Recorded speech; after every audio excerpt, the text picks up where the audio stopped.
कशमकश, कैसी कशमकश।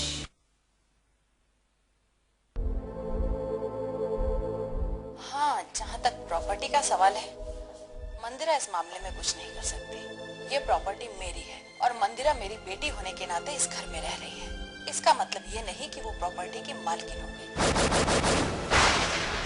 तो जब मंदिरा को ही कुछ अधिकार नहीं, तो वो तुम्हें अधिकार कैसे दे सकती है? इसलिए मैं तुम्हें आखिरी वार्निंग दे रही हूँ, अपनी हरकतों से बाज आ जाओ, वरना तुम्हारी गलती की वजह से मंदिरा भी मुसीबत में आ जाएगी।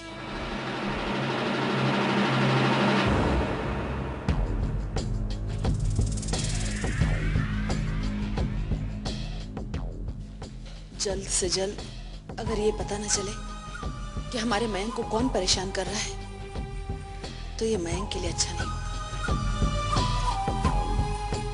आप क्यों सोच रही हैं? मेरा बेटा परेशान है, आपको इससे क्या मतलब? मंदिरा, ये तो मामा प्लीज हमारे बारे में फिक्र करना छोड़ दीजिए। आज तक आपने हम पर जितने भी एहसान किए उसके लिए बहुत बहुत शुक्रिया, लेकिन आज के बाद मैं आपका कोई एहसान नहीं लेना चाहती।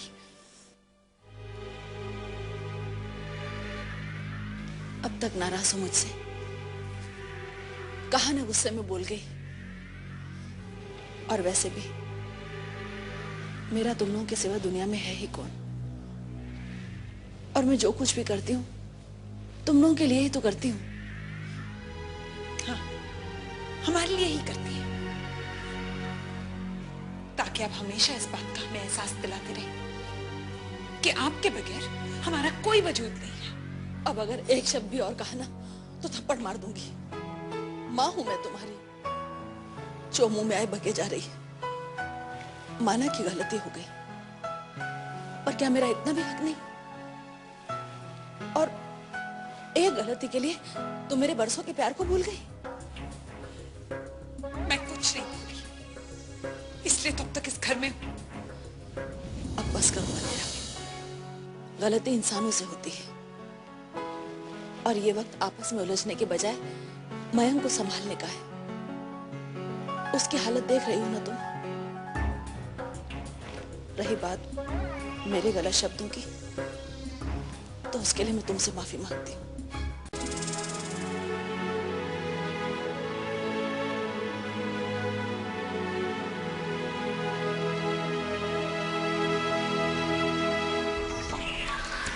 आइए, अब किस बात की शिकायत लेकर आई हैं आप? मैं किसी की शिकायत लेकर नहीं आई। दूसरों की शिकायत करना तो तुम्हारी फितरत है। ओह, लगता है मम्मी जी को आपकी असलियत मालूम हो गई है। तुम हम माँ बेटी के प्यार को, हमारे रिश्ते को क्या समझो? अभी तुम्हें वक्त लगेगा।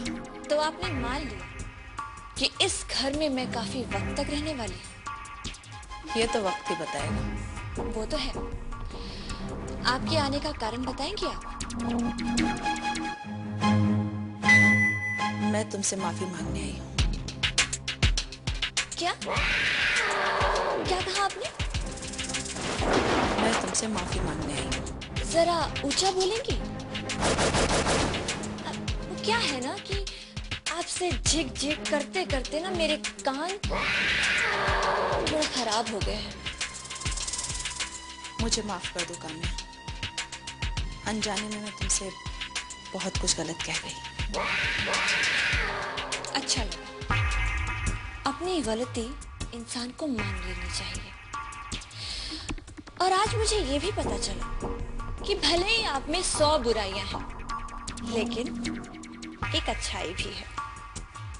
वक्त का तकाजा है, वरना मैं और तुमसे माफी मांगू हो ही नहीं सकता। मैं तो अपनी बेटी के प्यार के आगे झुक गई। मैं तुमसे माफी मांगने नहीं आई, बल्कि अपनी बेटी की चाहत पूरी करने आई हूँ। आप चाहे जितने भी बहाने बना लें, मगर नजारा तो यह है कि आप मेरे सामने झुक गई हैं। आप मेरे सामने खुद माफी मांगने आई हैं। इसीलिए तो मैं आपको समझाने की कोशिश कर रही हूँ कि मेरे साथ खेल मत खेलिए, वरना आपको हर बार इसी तरह से माफी मांगने आना पड़ेगा। और शर्मिंदगी से बचने के लिए आपको हर बार नया बहाना ढूंढना पड़ेगा। एक गलती के लिए इतना बहुत है। अब आप जा सकते हैं।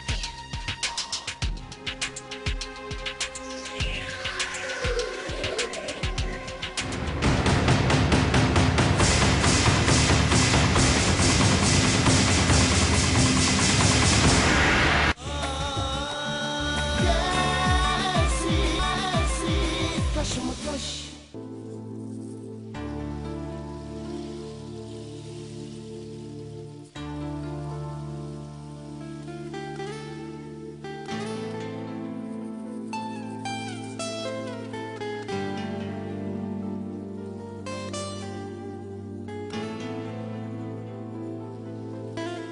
आदित्य, कभी कभी इन फाइलों को छोड़कर मेरी तरफ भी तो देख लिया करो। पूर्वा, मैं कुछ जरूरी काम कर रहा हूँ। ओफो, पर 2 मिनट के लिए मेरी बात भी तो सुन सकते हैं ना। 2 मिनट क्या, मैं 2 घंटे तक तुम्हारी बात सुनूंगा, लेकिन उसके पहले तुम मुझे 2 मिनट दे दो, ओके? प्लीज।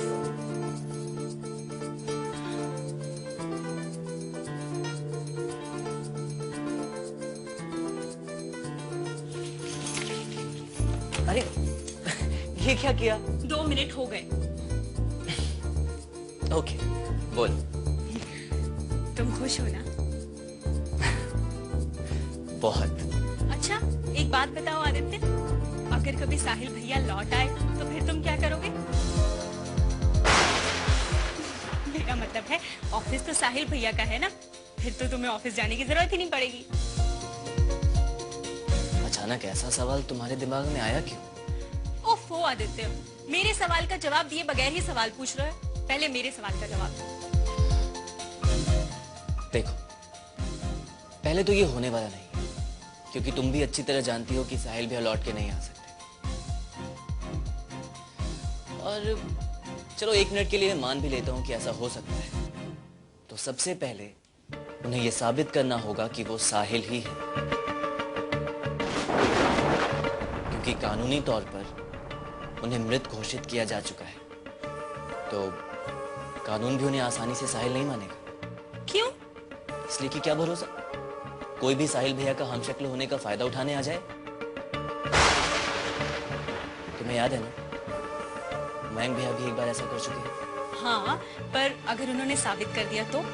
अगर वो कानून के सामने साबित कर दें, तो कानून उन्हें साहिल भैया के सारे अधिकार दे देगा।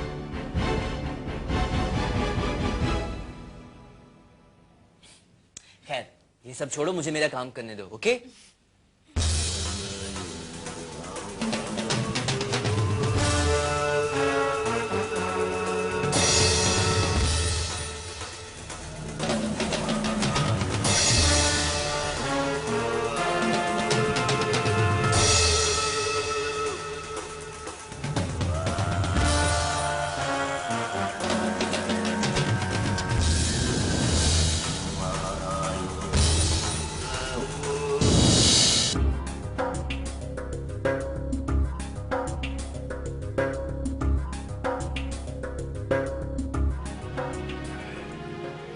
हाँ तो सागर जी, आपका काम तो मैंने कर दिया।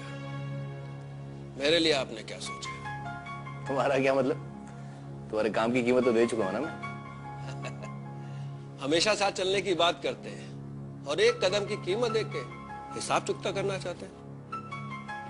हाँ विक्टर साहब, क्योंकि अभी आपने एक ही कदम चला है, आपके हर कदम की कीमत आपको मिलती रहेगी। और तब तक सागर जी, मैं पैसे इसलिए नहीं मांग रहा हूं कि मुझे पैसों की जरूरत है, अरे बल्कि मैं तो आपके लिए पैसे मांग रहा हूं। अब आपके कहने के अनुसार मैं मयंक के ससुर होने का नाटक जारी रख रहा हूं। अब मेरी हालत देखिए, कोई कह सकता है कि मैं रईस हूं। अब रईसी मेंटेन करने के लिए पैसों की जरूरत तो पड़ेगी ना। दाद देनी पड़ेगी आपकी विक्टर साहब। अपना काम भी निकाल रहे हो और एहसान मुझ पर जता रहे हैं। अरे ऐसा नहीं है सागर जी, मैं आप पर क्या एहसान करूंगा, बल्कि आपने मुझ पर एहसान किया और आप आगे भी करेंगे। आपने वादा किया था कि जैसे ही इस कंपनी पर आप कब्जा कर लेंगे तो आप मुझे भी एक अच्छी पोस्ट देंगे, कहा था ना आपने, है? मैं अपने वादे से नहीं हटूंगा। बताइए क्या कर सकता हूं मैं आपके लिए? अरे करना क्या है सागर जी, बस अपनी रईसी मेंटेन करनी है और उसके लिए बस थोड़े पैसे मिल जाते हैं, बाकी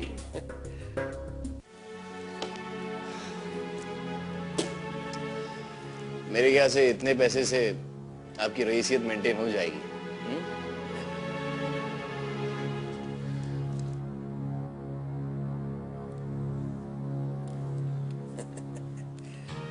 आपको बेवजह तकलीफ दी,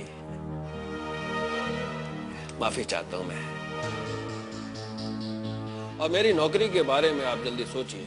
अब मैं ये रिश्तेदारी की एक्टिंग करते करते अब एकदम बोर हो चुका।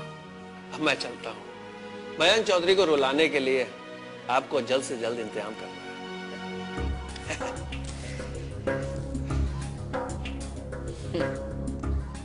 इंतजाम सिर्फ उसे रुलाने का नहीं, बल्कि उसके हर उस सुख को छीनने का करना है जो उसके होठों की मुस्कुराहट का कारण बनता है।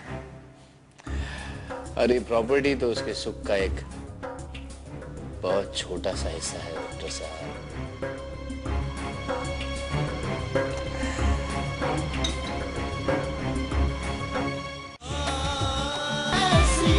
कश्मकश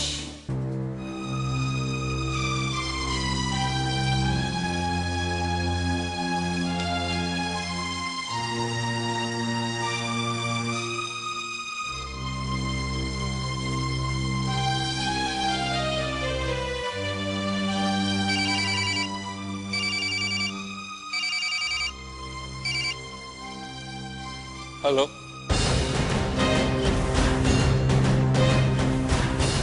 खुशकिस्मत हो जो बच गए तुम, लेकिन कब तक? मरना तो तुम्हें है ही ना मयंक चौधरी। पहचाना नहीं मुझे? अरे मैं वही जो तुम्हें मौत देना चाहता हूं, लेकिन मौत से पहले तुम्हें 100 बार मरते हुए देखना चाहता हूं मयंक।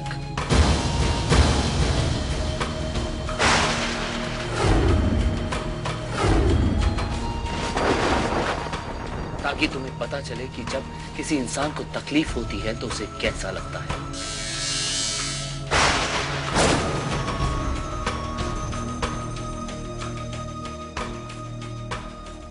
ताकि तुम्हें पता चले कि जब किसी इंसान को तकलीफ होती है तो उसे कैसा लगता है।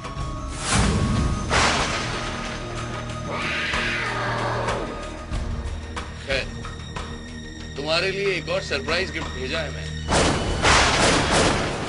मौत से लड़कर आए हो तो मैंने सोचा कि इस खुशी की घड़ी में तुम्हें कोई तोहफा ही दे दूं।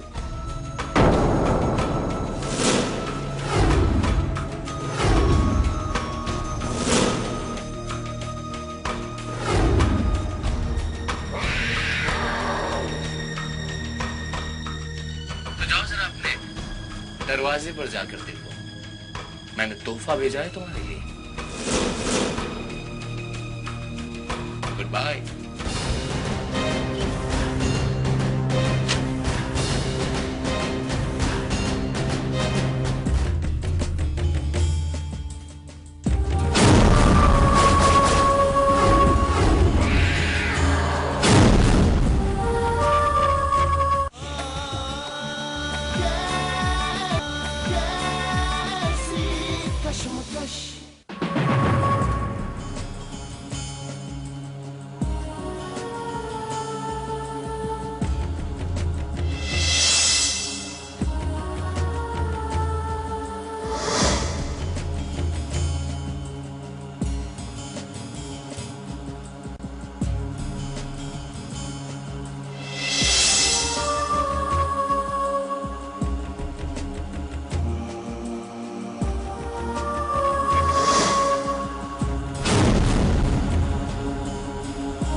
पैसे के लिए एक और सामान एडवांस में।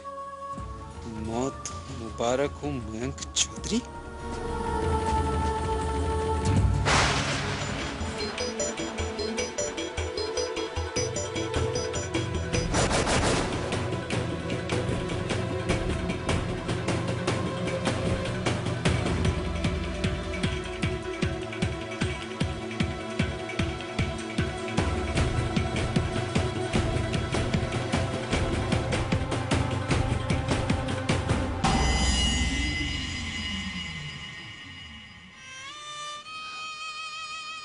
आप इतने नाराज हो मुझसे कि मेरा चेहरा तक नहीं देखना चाहते।